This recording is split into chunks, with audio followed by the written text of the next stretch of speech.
Cinema.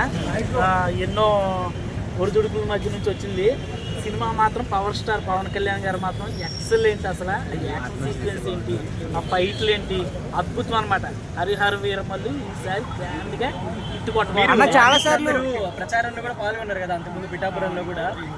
Deputy CM అయిన తర్వాత ఇది ఫస్ట్ అంటే పవన్ కళ్యాణ్ గారి నుంచి వస్తున్న సినిమా. ఎలా అనిపించింది మీకు? అసలు గెలిచిన తర్వాత డిప్యూటీ సీఎం అయిన తర్వాత ప్రజలు ఫ్యాన్స్కి ఎప్పుడు లేదు. ఫస్ట్ టైం డిప్యూటీ సీఎం అయిన తర్వాత వస్తున్న సినిమా ర్యాంపే రప్చరంబోలా. ఫస్ట్ ప్యాన్ ఇండియా కదా, ఎలా ఉండబోతుంది అంటున్నారు? అసలు రికార్డులు ఎలా ఉండబోతాయి? మొత్తం ఇండస్ట్రీ రికార్డులన్నీ బతలేసిపోతాయి బ్రో. అంటే చాలా సార్లు పోస్ట్పోన్ అయింది కదా, సో దానివల్ల ఏమైనా ఇంపాక్ట్ అవుతుంది? అవి ఇంపాక్ట్లు ఏముండవు అన్న.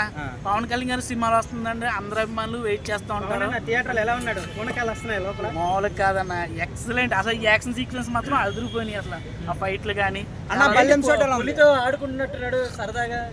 లాస్ట్ లో ఒక చిన్న షాట్ ఉంది, అవన్నీ ఇప్పుడు చెప్పేస్తే మళ్ళీ అలాగన్నా.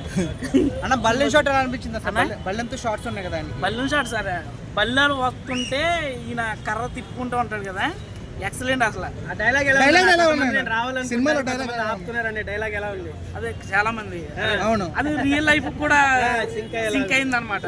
ఇది సినిమాలో మోదీ గారి డైలాగ్ కూడా ఆడినట్టు ఉన్నారు కదా. ఏమన్నా జనాలు ఇదిలో నేను సరిగ్గా